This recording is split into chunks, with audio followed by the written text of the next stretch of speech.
Michel Vangou. Vous savez, j'aime beaucoup cet homme. Amen. Amen. Amen. C'est vraiment une bénédiction pour moi, une bénédiction pour l'Église. Vraiment merci de me prêter votre chair. Je suis là et nous allons être bénis. Amen. Amen. Amen. Pourquoi la bénédiction? Amen. Voilà Jésus. Merci Saint-Esprit pour ta présence. Nous te disons merci parce que tu règnes. Nous te disons merci parce que toute la gloire te revient. Nous te disons merci parce qu'une fois encore tu vas élever Christ dans nos vies et dans cette maison. Nous te disons merci parce que tu nous honores par ta présence. Au nom de Jésus. Amen. Amen. Gloire à Dieu. Nous pouvons nous asseoir. Nous bénissons le Seigneur pour ce matin, pour ce dimanche de gloire, pour ce dimanche de la résurrection. Je vais lire avec nous Apocalypse chapitre 1, verset 18. Apocalypse chapitre 1, verset 18. Gloire à Jésus. La Bible nous dit ceci. Je commence au verset 17. Quand je les vis, j'ai tombé à ses pieds comme mort. Il posa sur moi sa main droite en disant, ne crains point, je suis le premier et le dernier, et le vivant. J'étais mort, et voici, je suis vivant au siècle des siècles. Je tiens les clés de la mort et du séjour des morts. C'est la parole du Seigneur. Amen. Gloire à Jésus. Amen. Nous asseoir. Bien-aimés, je bénis le Seigneur qui nous accorde cette opportunité de nous parler de la puissance, de la résurrection, de la Pâque, de la mort du Seigneur et de tous les bénéfices qui nous reviennent au travers de sa mort. Le Seigneur s'est révélé à Jean, le dernier des apôtres qui est resté. Le Seigneur se révèle à cet homme, le Seigneur lui parle, et ces paroles, ces déclarations puissantes que nous venons de lire ensemble, ce sont des paroles très importantes qui résument en quelque sorte tout ce que nous pouvons savoir de la Pâque. Et j'ai essayé un peu d'aller plus loin, et je vais voyager un peu avec nous dans les circonstances de la période dans laquelle Dieu a parlé à cet homme. Parce que c'est très important de comprendre la période. Quand nous comprenons la période, et nous comprenons aussi la valeur qui est rattachée à ces paroles. Nous comprenons aussi pourquoi cet homme devait entendre ces paroles. Et nous allons comprendre pourquoi aussi nous avons besoin d'entendre ces paroles. Alors, dans ce petit voyage, là nous sommes dans l'Asie mineure. L'Asie mineure qui comprenait en réalité à cette époque-là les tiers occidentales de la Turquie actuelle. Donc, c'est-à-dire une grande partie de la Turquie occidentale et une grande partie aussi de la Grèce, aussi pour le moment de l'île de Malte, et toute cette partie-là sud de l'Europe et un peu de l'Asie, c'est ce qui composait ce qu'on appelait l'Asie mineure. Et l'Asie mineure, ces territoires était considéré comme une petite province, une des provinces de l'Empire romain de l'époque. Alors là, quand ces choses sont écrites, nous sommes dans l'an 95 après Jésus-Christ, sous le règne d'un empereur romain qui s'appelait Domitien. Et cet homme, bien aimé, il était un grand tyran. L'histoire nous dit l'Église venait de passer 2 siècles où elle vivait dans la tranquillité. L'Église était prospère. Les chrétiens se multipliaient du jour au jour. Pendant 2 siècles, donc 200 ans. Il n'y avait pas de problèmes, il n'y avait pas de difficultés. Les croyants vivaient tranquillement. Il y avait une paix qui était au milieu des croyants. Et va venir cet homme quand il vient, la Bible et l'histoire nous racontent que Domitien, il était un empereur tyran. Et qu'est-ce qu'il va exiger? Il va exiger que tous les sujets de l'Empire, ils doivent commencer à l'adorer comme Seigneur et Dieu. Il s'est fait Dieu. On l'appelait Dieu. On l'appelait Seigneur. Il était considéré comme un Dieu. Voire même était absent et que tu t'approchais devant son trône, même s'il n'y avait personne, tu dois t'incliner et commencer à proclamer sa divinité. Même les animaux. C'est-à-dire, quand on devait les célébrer, tu devais ramener même ton animal. C'est-à-dire, même le règne animal devait reconnaître sa seigneurie. Et il y a une vraie proclamation du culte de la divinité de sa personne à cette époque. Et il va formuler une sorte de décret en imposant dans tout l'empire que lui seul devait être reconnu comme étant Dieu. Et là, il y avait une vraie confrontation entre ceux qui étaient prêts à l'adorer et le chrétien, les disciples de Christ, parce qu'eux, ils savaient que le seul qui était Seigneur, qui était Dieu, c'est Christ. Amen. Amen. Et bien aimé, l'histoire nous raconte qu'à cette époque-là, il y a eu de grandes tribulations, il y a eu de grands combats. C'est-à-dire tous ceux qui n'adoraient pas, tous ceux qui ne célébraient pas cet homme, soit ils étaient emprisonnés, soit ils étaient mis à mort. Ou on te prend, on te met dans une prison, ou on te prend, on te tue. Et les gens devaient se cacher. Il y avait de grandes tribulations, des sévères persécutions à cause de la foi. Ou tu restes fidèle à Dieu, ou tu te loin de Dieu. Et c'est dans cette circonstance-là, dans cette période-là, que ces choses arrivent. Et nous comprenons pourquoi Jean, le dernier des disciples, qui est resté avec le Seigneur, il se retrouve exilé dans une île qu'on appelait Patmos. C'est-à-dire qu'il y avait des îles que cet homme a fait comme étant des prisons. Si tu n'obéis pas à sa loi, on te prend, on t'exile dans cette île-là. Tu es banni de la société. Tu ne peux plus sortir de l'île. Et les gens étaient soumis aux travaux forcés.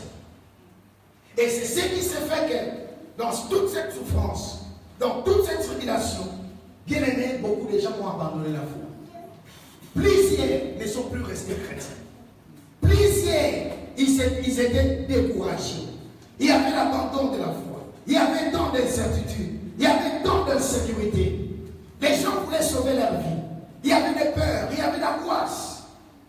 Et plusieurs, ils avaient même des doutes de continuer à croire. Parce qu'ils se disaient, mais comment c'est possible? Le Seigneur peut laisser un tel homme opprimer l'Église, soumettre l'Église, soumettre les chrétiens. Où est-il? Où est Dieu dans tout cela? Et le pire encore, cet homme va prendre Jean.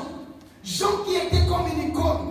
Jean qui était comme le symbole de la force, de la foi. Parce que quand l'Église, quand les chrétiens, ils voyaient Jean, ils pouvaient continuer. Parce que c'était le seul qui a vu Jésus face à face, qui est resté. Alors cet homme a compris que la seule personne à qui je peux m'attaquer, c'est Jean. Parce que si je prends Jean, ça dit en quelque sorte, je suis en train de me ramener aussi l'Église. Ça dit prendre Jean, c'était briser et casser le fondement de l'Église. Et quand cet homme a pris Jean, il a emprisonné, il a exilé dans l'île de Patmos, qui est dans le territoire grec. C'est là où il y a eu des vrais problèmes. Vous allez comprendre cela par rapport aux lettres que le Seigneur va donner à Jean de l'aide de l'Église. Des reproches que Dieu fait à l'Église. Nous allons comprendre dans cette période comment il est venu l'Église. C'est-à-dire qu'il y a eu des compromissions, il y a eu d'autres personnes qui ont abandonné. Le Seigneur va reprocher par exemple l'une des églises. Tu as abandonné ton premier amour. Les gens ne pouvaient plus croire. Ils ne pouvaient plus se donner. Il semblait comme si Dieu était silencieux. Le silence de Dieu. Amen. Comme si Dieu ne parlait pas. Et les pires, Dieu va laisser celui qui était resté comme une icône sous les mains, sous l'autorité de cet homme, sous le pouvoir de ce tyran. Jean est exilé. Plus ou moins, selon l'histoire, on nous dit, il a fait 18 mois dans cette île de Patmos.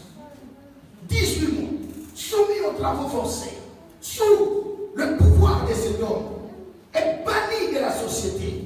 Et bien aimé, moi je crois, certainement, même Jean, lui-même, il a commencé aussi à se poser des questions.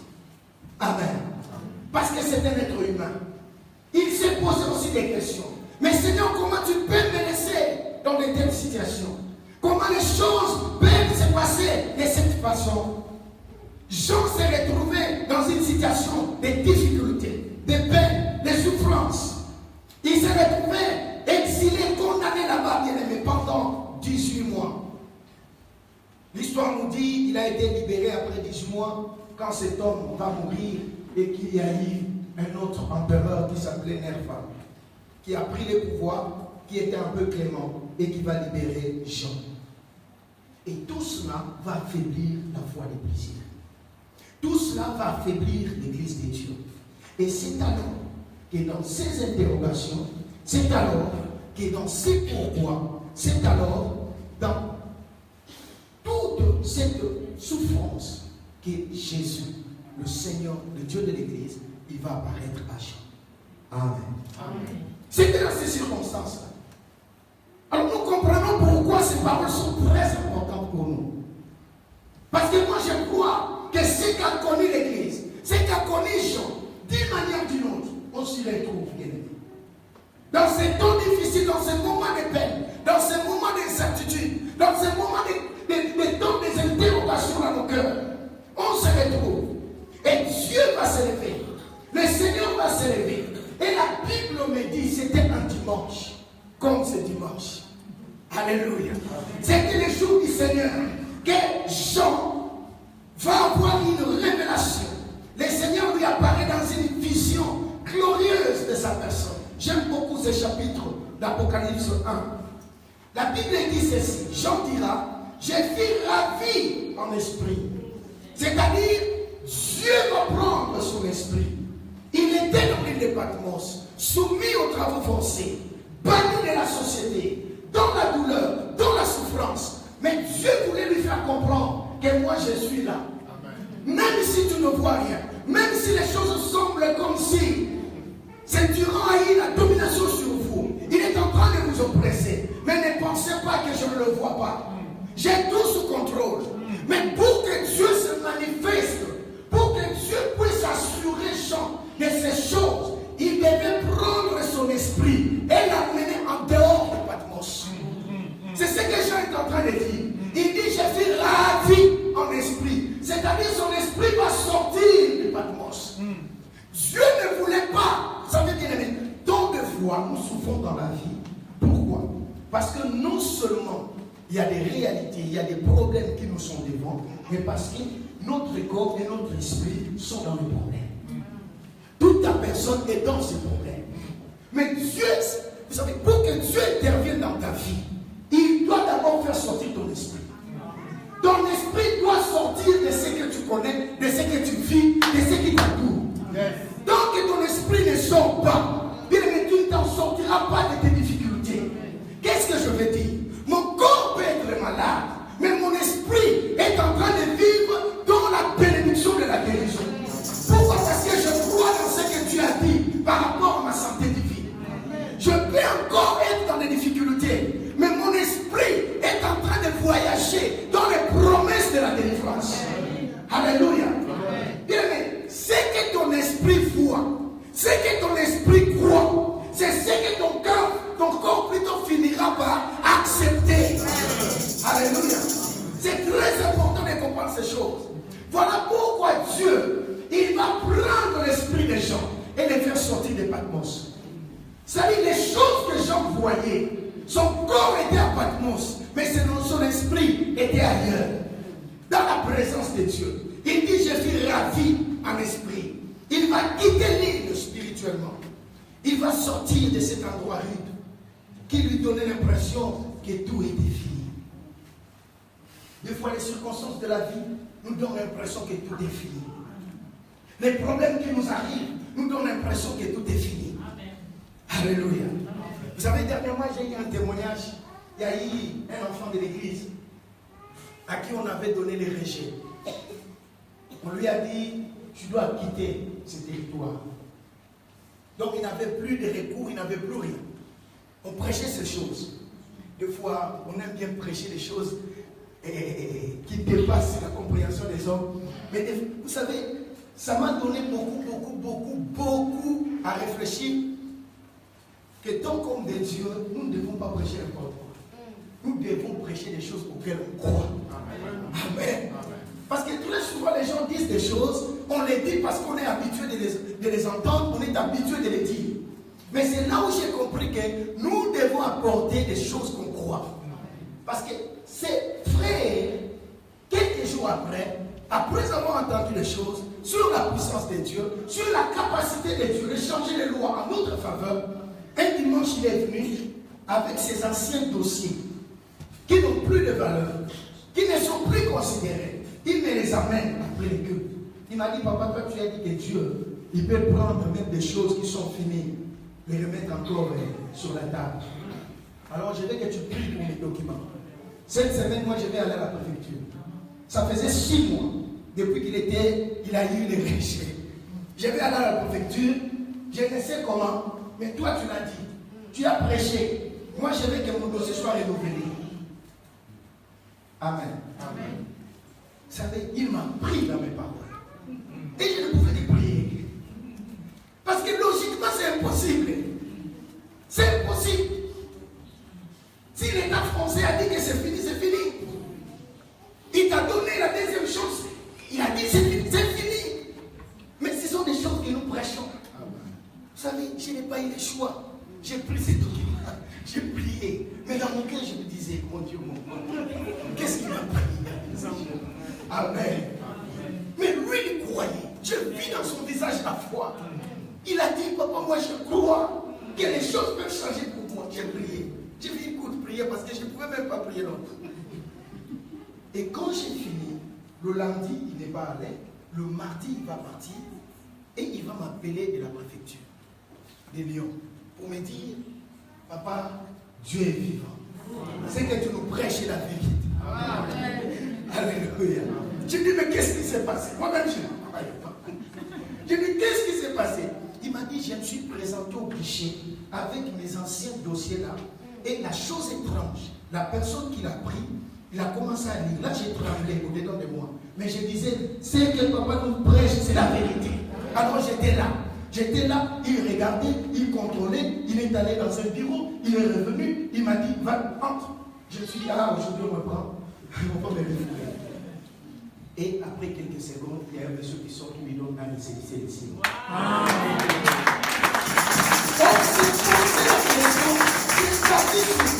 C'est construit sur quel dossier? Oh, il y a un Dieu qui existe. Alléluia. Ça dit, quand les choses semblent comme si tout est fini, crois-moi, ce n'est pas encore fini. Jean a cru que tout était fini. Mais Jésus va lui apparaître. Et pour lui révéler des grandes choses, il le prend, il l'amène d'abord dehors. J'ai prié de tout mon cœur que Dieu puisse ravir ton esprit. Sors de ce qui est en train de te limiter dans la vie. Sors de ce qui est en train de te bloquer dans la vie. Sors de ce qui est en train de te faire croire que tout est fini. Alléluia. Vous savez, dans les domaines spirituels, tu peux aller dans des dimensions illimitées. Tu peux voir ce que l'homme ne peut pas voir. Et dans cette dimension, il n'y a pas de frontières, il n'y a pas de limites. Voilà que Dieu, il va se révéler à Abraham. Quand son neveu l'a quitté, Dieu vient vers Abraham. Parce qu'Abraham se sentait bloqué, il se sentait limité. Il a dit, mon neveu a pris la bonne part. Car la Bible déclare, la partie qu'avait choisi son neveu, c'était considéré comme le jardin de l'Éternel. Et moi je crois, Abraham est resté frustré dans son cœur. Il a dit, mais pourquoi l'autre a choisi cette partie? Pourquoi il ne pouvait pas choisir l'autre partie? Mais quand il commençait à se poser des questions, Dieu est venu. Dieu lui a dit, Abraham, lève tes regards. Regarde le nord, regarde le sud, regarde les dimensions et les horizons que l'œil humain ne peut pas voir. Moi je me suis posé la question, qu'est-ce qui s'est passé? J'ai compris que Dieu l'a ravi. Un être humain ne peut pas voir le nord, il ne peut pas voir le sud et considérer tous ces territoires-là. Mais il a été pris en esprit. Ça dit, Dieu a voulu lui dire, ne reste pas ton esprit dans ce que tu connais. C'est-à-dire, ce que tu vois n'est pas la réalité, n'est pas la vérité. Mais il y a une autre vérité. Alors Abraham, sors de ton corps. Commence à nager, commence à voyager dans la réalité spirituelle. te dire, tu peux voyager. Laisse-moi te dire, tu peux aller dans les frontières qu'aucun homme n'a jamais connues dans la vie. Les frontières du bonheur, les frontières de la gloire, les frontières de l'élévation, les frontières de la guérison. Tu peux y arriver. Amen. Je suis ravi en esprit. Je prie que Dieu puisse te ravir. Amen. Je prie de tout mon cœur que le ciel te ravisse. Sors de ce qui te donne l'impression que tout est fini. Rien n'est encore fini. La dernière carte n'est pas encore jouée. Alléluia. Crois-moi, bien-aimé. La dernière carte n'est pas encore jouée. J'ai l'habitude de dire, même un point dans ma vie. Parce que les gens disent, ne mets pas un point. Moi je dis, mets un point. Parce que le point ne veut pas dire que tout est fini.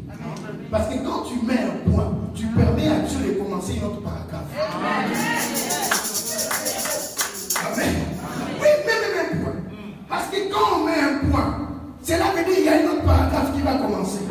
Quand on met un point, cela veut dire qu'il y a un autre chapitre qui va commencer. Alléluia. Tout n'est pas fini. Je suis venu te dire que tout n'est pas fini. Sors de ton corps. Sors. Amen. Là où il y a la méchanceté des gens, toi sors. Commence à voyager dans l'amour de Dieu. Il y a un Dieu qui t'aime. Tout le monde peut, bien aimé, peut plutôt t'abandonner. Il peut t'exclure. Mais monte ton esprit. Fais-le monter dans l'amour de Dieu. Et tu vas comprendre qu'il y a un ami fidèle et tendre. Qui aime comme aucun homme et aucune personne ne peut aimer. Tu vas comprendre qu'il y a quelqu'un qui a tracé son chemin, bien-aimé. Et cet homme me dit, je connais les projets que j'ai formés sur toi. Moi, je les connais. Même toi, tu ne les connais pas. Mais moi, je les connais. Ça dit, bien-aimé, il ne joue pas en tâtonnant avec toi. Non, Dieu ne joue pas en tâtonnant. Mais Dieu joue avec précision. Et il travaille dans ta vie avec précision. Il sait exactement là où il t'amène. Il nous sait ce qu'il doit accomplir dans ta vie. Il ne t'adonne pas. Est-ce que quelqu'un comprend ces choses? Tu pries un Dieu qui ne t'adonne pas dans ta vie. Toi, tu peux t'adonner dans ce que tu fais. Tu peux essayer, mais lui n'essaie pas. Il est précis, il est sûr dans ce qu'il fait dans ta vie. Amen. Ce n'est pas encore fini.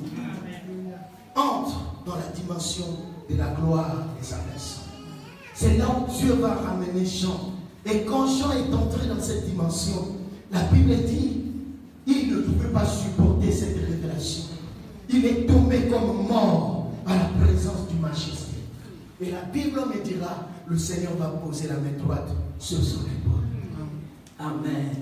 Symbole de sa majesté, symbole de sa puissance, symbole de la défense. Pour dire, je te défends, Jean. Je ne suis pas absent. Je n'ai jamais été absent. Symbole de sa providence. Pour lui dire, j'intercède pour toi et pour tes frères. Je n'ai jamais oublié. Je vois toutes ces tribulations. Je vois toutes ces souffrances. On a l'impression tant de fois, comme si Dieu ne voit pas. Mais la Bible dit qu'il est intercesseur à la droite du Père pour nous. Il prie du matin au soir. Même quand toi tu oublies de prier, même quand toi tu oublies de gêner, mais lui il est là. Le seul travail qu'il fait avant son retour, c'est de prier, de prier, de prier, de prier, de prier pour ta vie. Amen. Il va le toucher par sa droite et il va lui dire, ne crains pas, ne panique pas, ne te pose pas trop de questions, car je suis le premier. Alléluia. Je suis le premier. En grec, protos. Protos veut dire la substance. Je suis le premier. Je suis ta substance. Je suis le premier.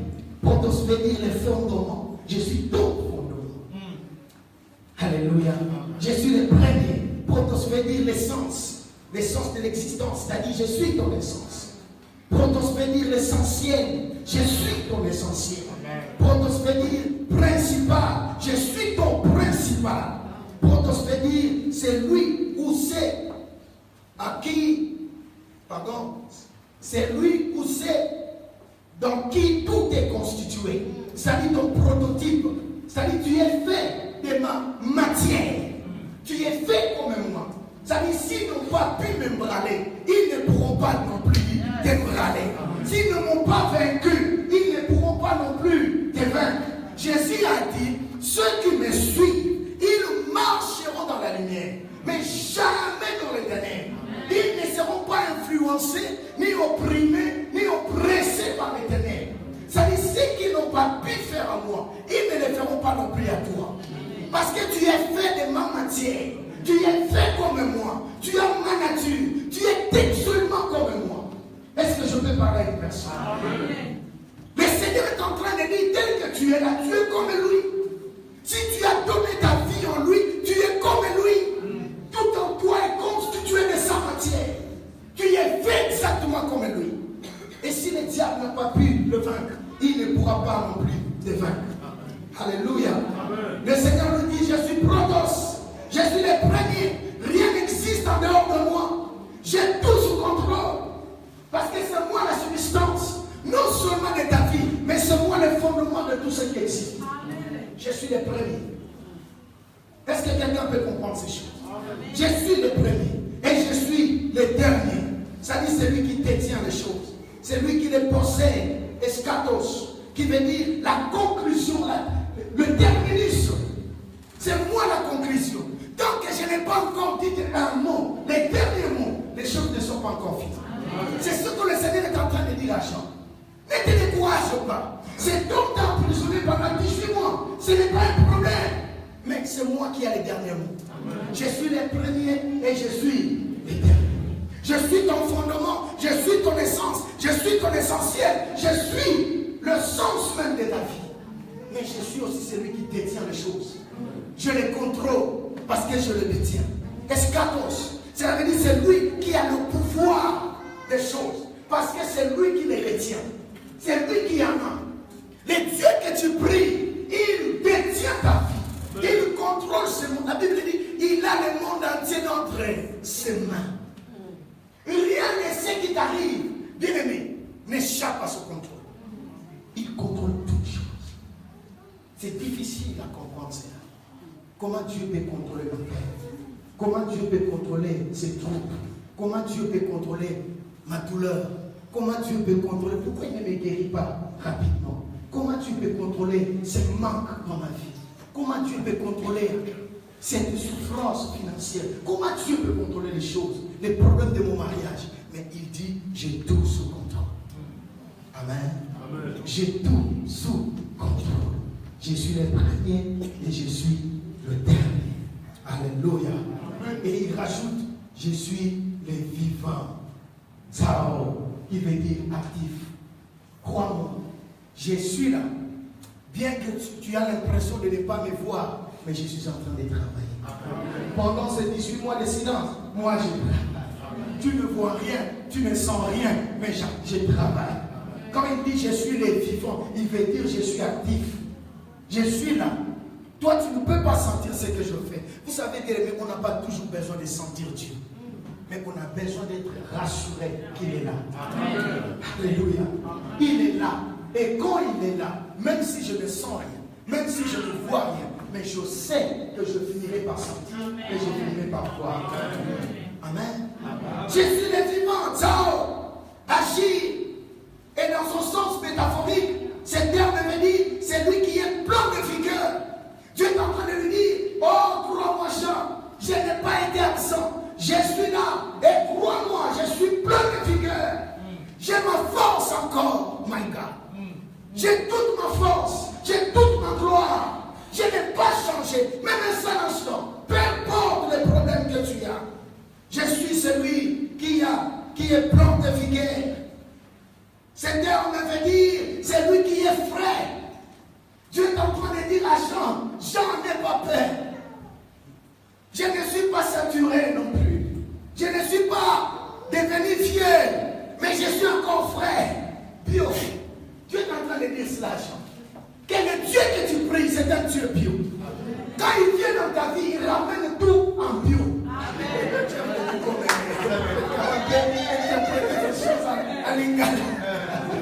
Alléluia. C'est ce que Dieu est en train de dire à Jean. Je suis encore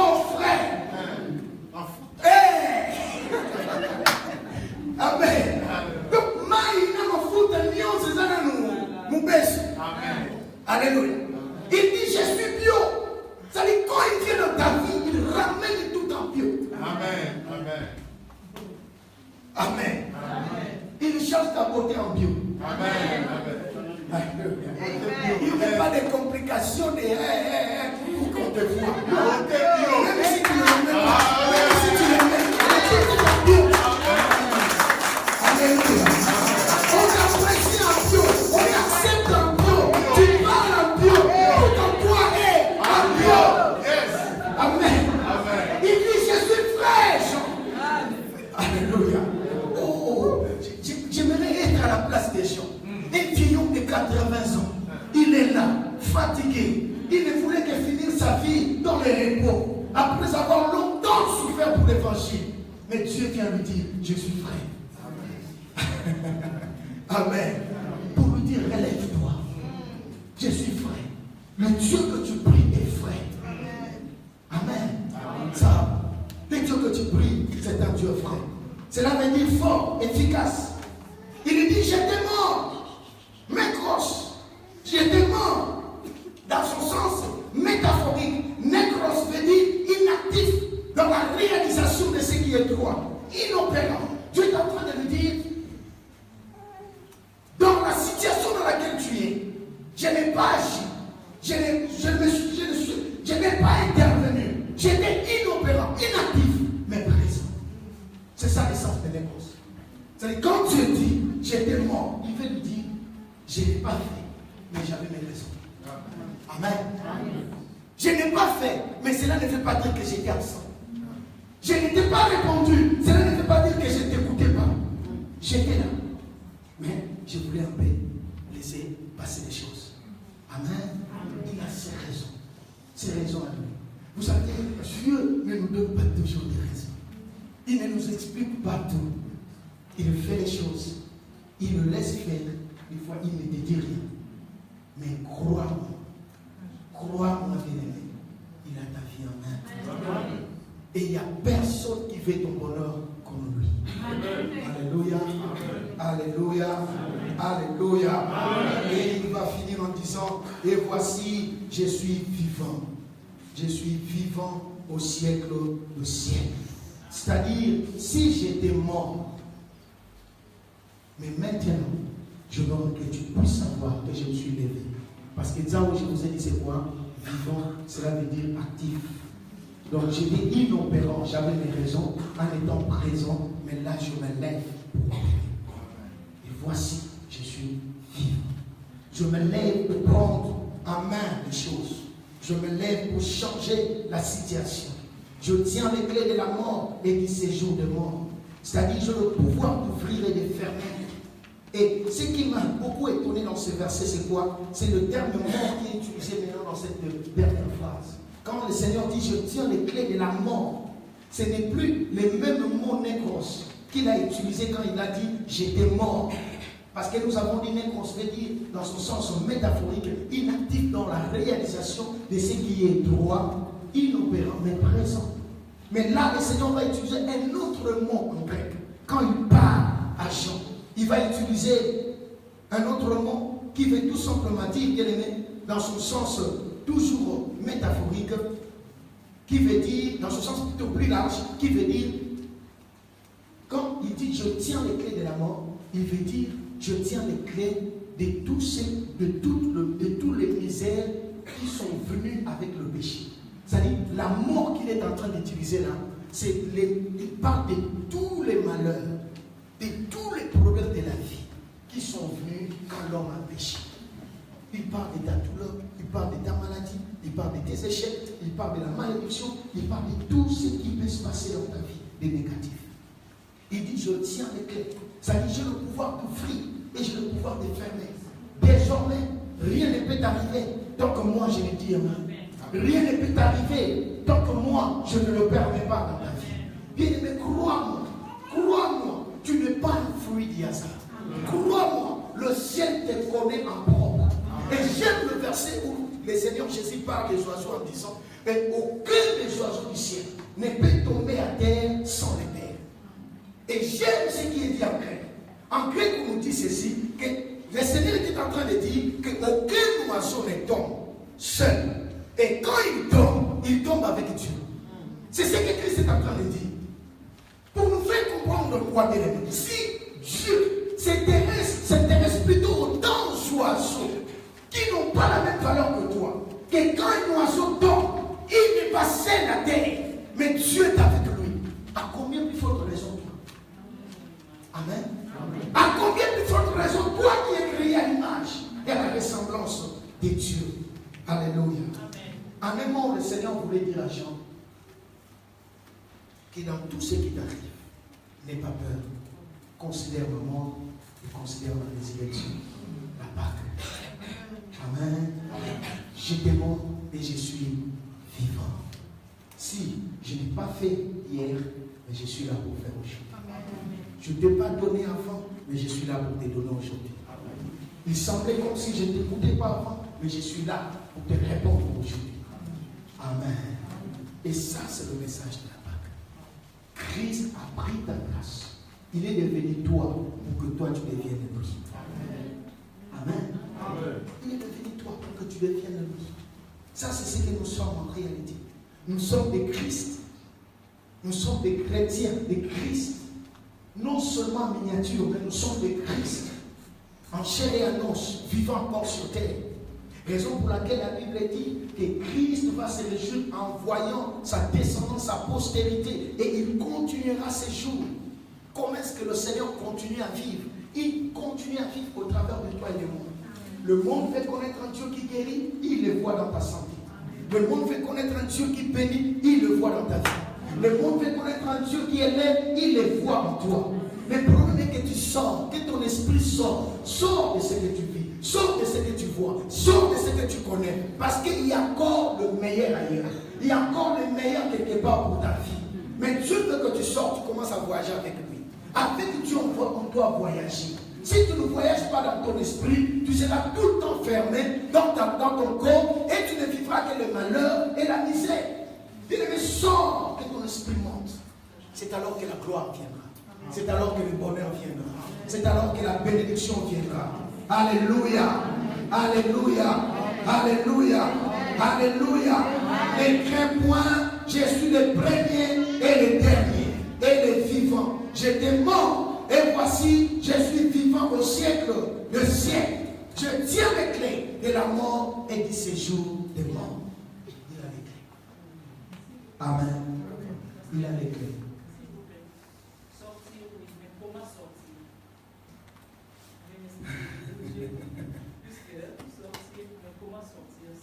Vous savez, tant de fois, je suis malade. Il y a quelque chose qui ne va pas dans mon corps. Je vais vous dire une vérité. Toute maladie qui vient, par exemple, dans notre corps, c'est un mensonge. Parce que la vérité, la Bible dit, Jésus, dans Ésaïe chapitre 53, je pense à un exemple. Dans Ésaïe chapitre 53, la Bible nous dit ceci, il a supporté sur lui toutes les maladies. Écoutez bien ce que la Bible dit. Il a supporté sur lui toutes les maladies qui auraient dû nous atteindre. C'est ce que la parole de Dieu dit. Donc, c'est-à-dire des maladies qui auraient dû t'attraper dans la vie, qui ne sont pas encore arrivées, mais qui auraient dû t'attraper, Jésus les a déjà pris. Donc, dans la logique de Dieu, tu ne peux plus être malade. Parce que lui, il a déjà pris toutes ces maladies qui ne sont pas encore venues, mais lui les a pris sur lui. Donc, c'est-à-dire quand la maladie vient, en réalité, c'est un mensonge par rapport à ce que Dieu dit. Alors, quand je parle de sortir, cela veut dire, moi, mon esprit, je m'attache à ce que Dieu a dit. Mon corps est malade, mais mon esprit écoute ce que Dieu a dit. C'est-à-dire que je suis en train de me convaincre que non tel que tu es là, la maladie, tu es un mensonge. Tu ne devais pas rester dans mon corps. Parce que la Bible me dit que la maladie qui aurait dû m'attraper, mon sauveur l'a porté sur lui. Donc moi, je ne dois plus être malade. C'est comme ça sortir. Donc dans tous les domaines de nos vies, c'est accepter ce que Dieu a dit de toi. Ce que Dieu a dit dans les problèmes d'argent, dans les problèmes de mariage. C'est-à-dire ce que Dieu a dit. C'est ça sortir. Et quand on ne sort pas, on reste notre corps, notre esprit dans ces problèmes que nous affrontons, qui est devant nous. Et là, on ne peut jamais gagner. C'est-à-dire qu'on est esclave situation. Voilà pourquoi Dieu veut que nous sortions. Amen. Amen. Et Dieu a pris Jean, il a fait sortir. Amen. Alléluia. Pourquoi il a amené dehors? Parce qu'il voulait qu'il ne voit pas les réalités des Patmos. Il voulait qu'il puisse voir la réalité, la gloire qui était dehors. La gloire qui était en dehors de Patmos. En dehors de ce que je vis, il y a d'autres choses. Dieu, il est là avec Étienne. On est en train de frapper Étienne. On est en train de lui faire mal. Mais qu'est-ce que Dieu va faire? Il va ouvrir les yeux d'Étienne. Étienne va voir la gloire. Et pendant qu'il voit la gloire, il ne pouvait pas sentir la douleur des pierres qu'on lui jette dessus. C'est-à-dire, quand tu ne sors pas, tu sentiras la douleur de ce que tu es en train de subir.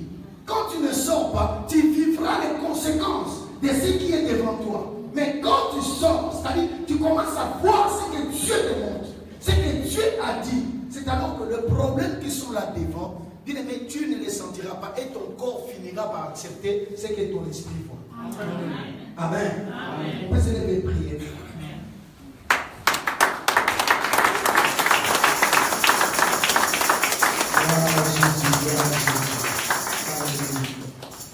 Alléluia, gloire au Seigneur.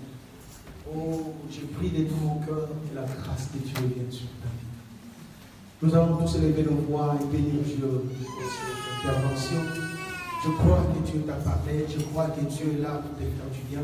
Je crois qu'il y a un miracle sur ta vie. Je crois que cette parole a déjà apporté grâce dans ton corps, dans ta vie, dans ton esprit. Oh, crois-moi, il y a un Dieu qui vit pour toi. Il y a un Dieu qui est vivant. Il y a un Dieu qui peut faire encore beaucoup pour ta vie. Alors élève ta voix et commence seulement à remercier, à bénir Dieu et à dire quelque chose par rapport à ce que Dieu nous a parlé. Prions le Seigneur. Alléluia. Alléluia. Gloire à Jésus. Gloire à Jésus.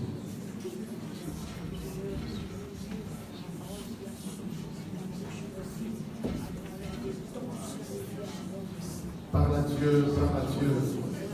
Nous avons été bénis ce matin. Dieu te dit de sortir, de ne pas voir les réalités que le diable était présent, mais de considérer la parole de Dieu, de considérer la promesse de Dieu. La Bible déclare que tout homme soit retenu comme menteur, seul Dieu comme vrai. Seul Dieu comme vrai. Ce que Dieu te dit, c'est ce qui est vrai. Ce que les hommes te disent n'est pas vrai. Considère ce que Dieu te dit. Considère ce que Dieu te dit. Considère ce que Dieu te dit. Est-ce que ce matin tu peux élever ta voix? Comme tu élèves ta voix, comme ton esprit s'élève aussi. Comme tu élèves ta voix, comme ton esprit s'élève aussi.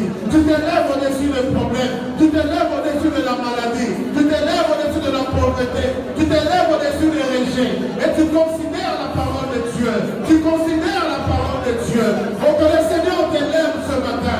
Que le Seigneur élève ton esprit ce matin. Que le Seigneur t'élève ton esprit ce matin. Ton corps te dit qu'il est fatigué. Ton corps te dit qu'il est fatigué. Oui, Jean était âgé de plus de 80 ans, fatigué. Mais Jésus vient lui dire, si toi tu es fatigué, moi j'ai encore de la vigueur. Moi je suis encore actif. Moi j'agis encore. Que ton Dieu agisse ce matin. Que ton Dieu agisse ce matin. Que ton Dieu agisse ce matin. Que ton Dieu agisse ce matin. Considère que Dieu est au contrôle dans ta vie. Considère que Dieu est au contrôle dans ta vie. Oh Seigneur, merci. Merci parce que oui, tu étais mort. Mais tu es ressuscité et tu es vivant. Oui Seigneur, à un moment tu étais silencieux. Mais là, Seigneur, comme un vivant, tu parles. Et ce matin, tu as parlé dans la vie de quelqu'un. Ce matin, tu as parlé dans la situation de quelqu'un. Ce matin, tu as parlé dans la santé de quelqu'un. Ce matin, tu as parlé dans les dossiers de quelqu'un. Voilà pourquoi nous croyons à ce que notre esprit a vu ce matin. Voilà pourquoi ce matin, nous voulons t'acclamer. Nous voulons t'acclamer. Et comme nous t'acclamons, nous réalisons que la solution arrive. Dès que tu acclames, la solution s'approche auprès de toi. Plus tu acclames, ta santé s'épanouit. Plus tu acclames, tu sors de ton problème.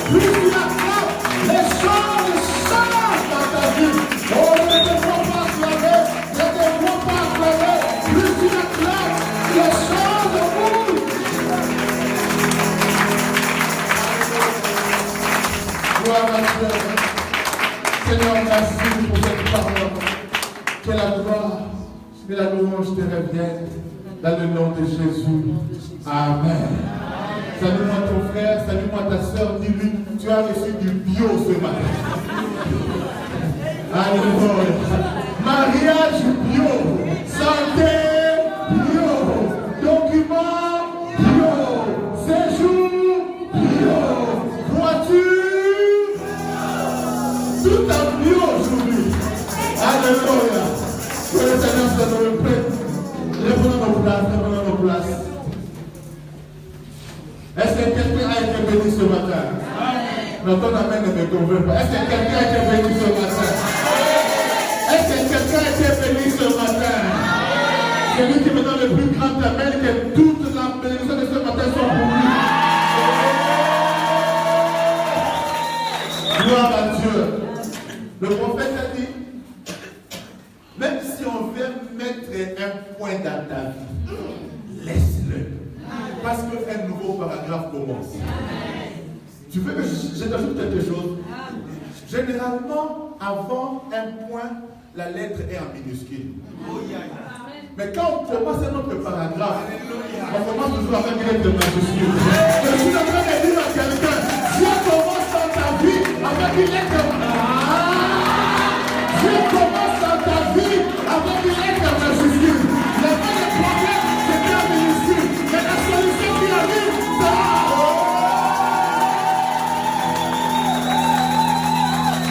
c'est tu l'entends ce matin. Quand les gens se moquent de toi parce que tu étais célibataire, c'était en minuscule. Mais le mariage qui vient sera on se moquait de toi, tu étais piéton, c'était en minuscule. Mais la réponse de Dieu, la voiture qui arrive, sera on lève ton nez, alléluia. Ouais. Ça c'est le Dieu qui donne des choses, hein? Ah, dis-moi mon Dieu. Ce matin, c'est prédication, bénédiction,